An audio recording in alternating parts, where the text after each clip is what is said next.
Salut les mecs. Alors aujourd'hui on va reparler de la franchise Max Payne, car je vous ai lors de ma dernière vidéo sur le sujet partagé mon avis sur les deux premiers opus de la série, ainsi que mon analyse sur la psychologie de Max et de l'univers si particulier duquel il provient, c'est-à-dire le genre néo-noir. Donc si ça vous intéresse, je ne peux que vous conseiller d'aller jeter un coup d'œil à cette vidéo, car on ne parlera que très peu de Max Payne 1 et 2 aujourd'hui, puisque vous l'aurez deviné, le sujet du jour est le dernier opus de la franchise, c'est-à-dire Max Payne 3. Et je vous préviens tout de suite, comme ça vous ne serez pas surpris, je vais être très salé. Si j'avais été proprement dithyrambique sur Max Payne 1 et 2, là par contre je vais sortir la calache pour le troisième, comme ça c'est dit.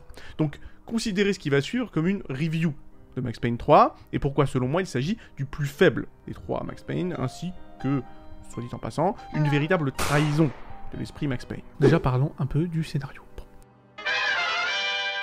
9 ans après les événements de Max Payne 2, Max est maintenant un policier à la retraite du NYPD de la police de New York, alcoolique et accro aux analgésiques. Voilà, à croire que rien ne s'est passé dans Max Payne 2, on le retrouve au même endroit qu'à la fin du premier Max Payne. Voilà, Max Payne 2, on s'en bat les couilles. Clairement, on s'en bat les couilles. Max Payne décide de quitter les États-Unis, bon, bah, pourquoi pas, et commence à travailler dans la sécurité privée du riche industriel Rodrigo Branco à Sao Paulo, au Brésil. Voilà, au Brésil, évidemment, le pays fétiche du genre néo-noir, hein, bien sûr, voilà. Comme vous le savez, le Brésil, le soleil, tout ça, c'est du pur néo-noir, évidemment. Voilà, super. Bon, c'est comme si Gotham City, c'était en Thaïlande. Ça n'a ni queue ni tête.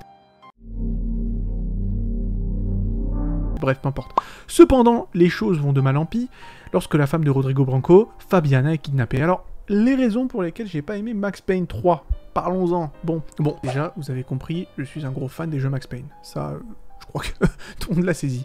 Je suis tombé amoureux de cette série de jeux vidéo, à l'intrigue sombre, le gameplay bullet time, la narration bande dessinée, le style néo-noir imprégné d'action, et ce, dès sa sortie en 2001, dès la sortie du premier jeu Max Payne 1. Voilà, par ses scènes d'action incroyables, sa façon innovante de raconter l'histoire à travers les planches d'une BD, un personnage principal troublé auquel on peut facilement s'identifier, une bande-son incroyable et certaines des citations les plus mémorables du jeu vidéo. Maintenant, concernant sa suite Max Payne 2, sauf là par contre, là on parle d'un de mes jeux préférés, que je considère comme en fait l'un des meilleurs jeux de tous les temps. Voilà. Max Payne 2 a amélioré l'intrigue de l'original en s'éloignant de la vengeance cliché pour s'intéresser au tréfonds de l'âme de Max et a introduit de nombreux éléments vraiment sympas, comme la romance sombre entre Mona et Max par exemple.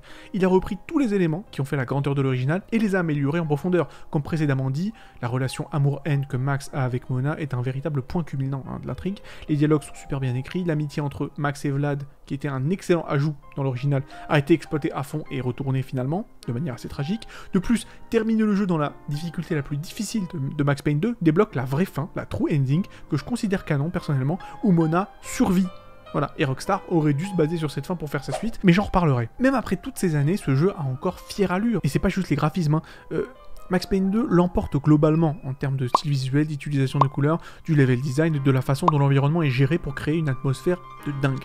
Maintenant, passons enfin à Max Payne 3, qui n'a pas été développé par Remedy, mais par Rockstar. Remedy évidemment, qui est donc la boîte de jeux vidéo qui a développé les deux premiers Max Payne et qui développeront par la suite Alan Wake, Control et toute l'équipe. Voilà, ce sont des Danois je crois, hein, des Suédois, des Danois, bref, des Scandinaves. Bon.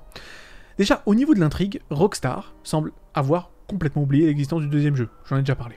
Et là déjà, le look de Max Payne change encore une fois pour le troisième jeu, parce qu'il faut savoir que dans le premier jeu, le look de Max Payne a été calqué sur le scénariste du jeu, c'est-à-dire Sam Lake. La gueule qu'il a, c'est plus du même qu'autre chose, mais on va dire que c'est pas grave. Par contre, dans Max Payne 2, donc là, Remedy avait beaucoup plus de pognon, et ils ont engagé un très bon acteur pour incarner Max Payne. J'ai nommé Timothy Gibbs, si je me rappelle bien de son nom. Et lui, par contre, pour moi, c'est le visage de Max Payne. Voilà, le visage de Max Payne, grave, stylé, viril, hein. Je vais pas me la jouer Papacito, mais voilà, il y a quand même un petit côté vénère quand même chez ce Timothy Gibbs que j'apprécie, avec son arcade sourcilière tellement prononcée qu'on voit jamais ses yeux.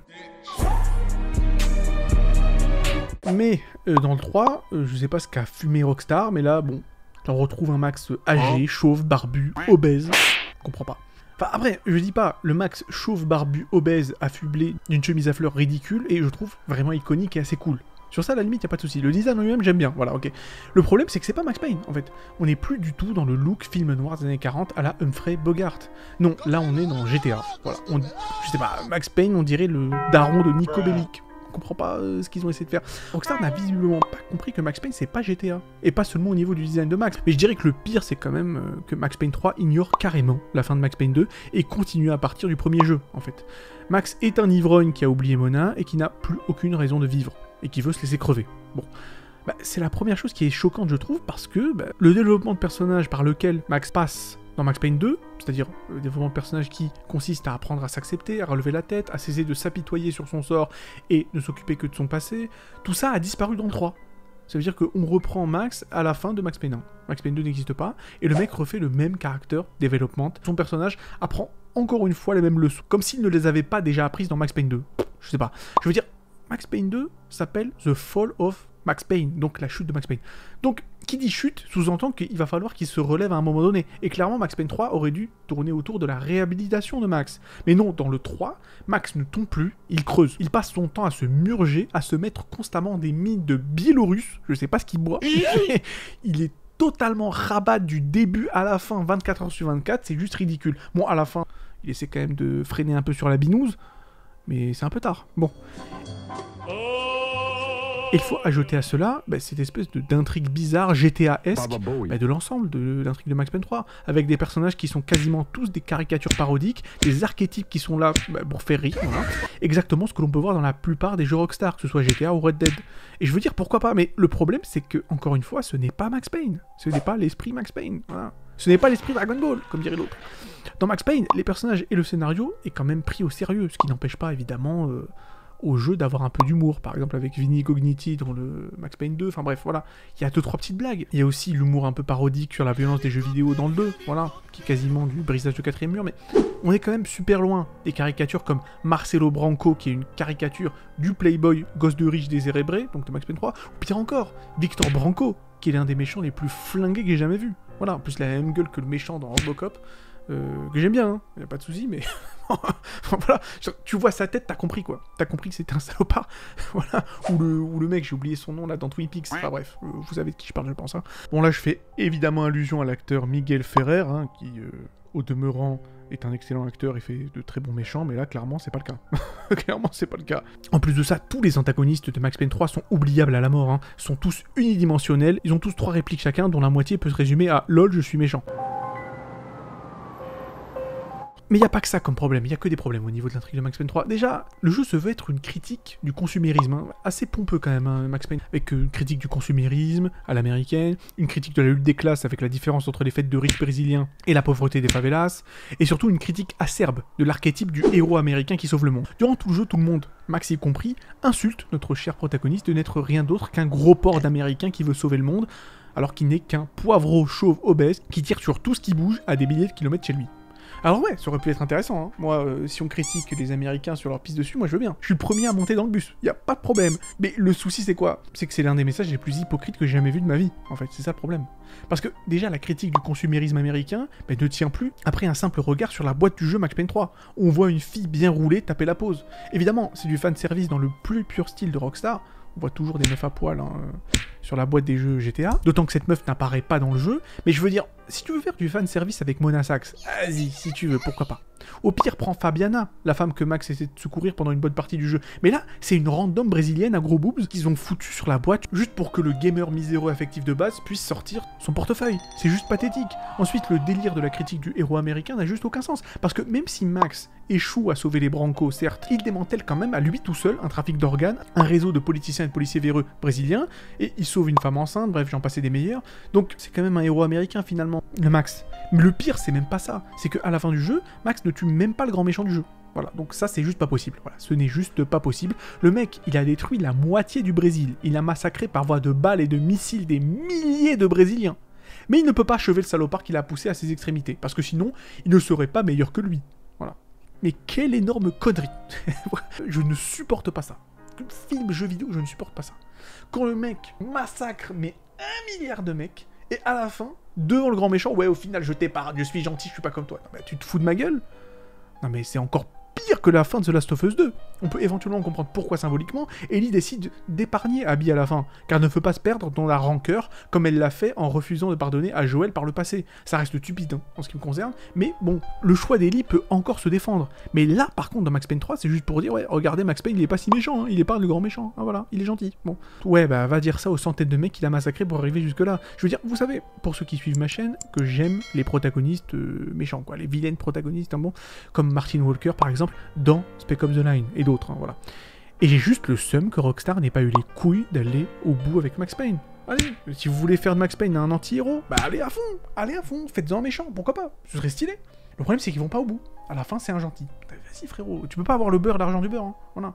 Je veux dire, par exemple, il faut savoir que Fabiana, et même quasiment tout le monde en fait de la famille Branco, se fait tuer par plusieurs mecs, et notamment par Serrano, voilà, le chef de gang qui notamment a tué Fabiana de sang-froid, d'une balle dans la tête, alors qu'elle lui a rien fait, voilà. Et bien, à la fin, Max Payne l'épargne. Il épargne Serrano. C'est des trucs à te faire péter un plomb, voilà. Mais c'est pas le... y a pas que ça, voilà, ça c'est vraiment 1% de ce qui est merdique dans Max Payne 3.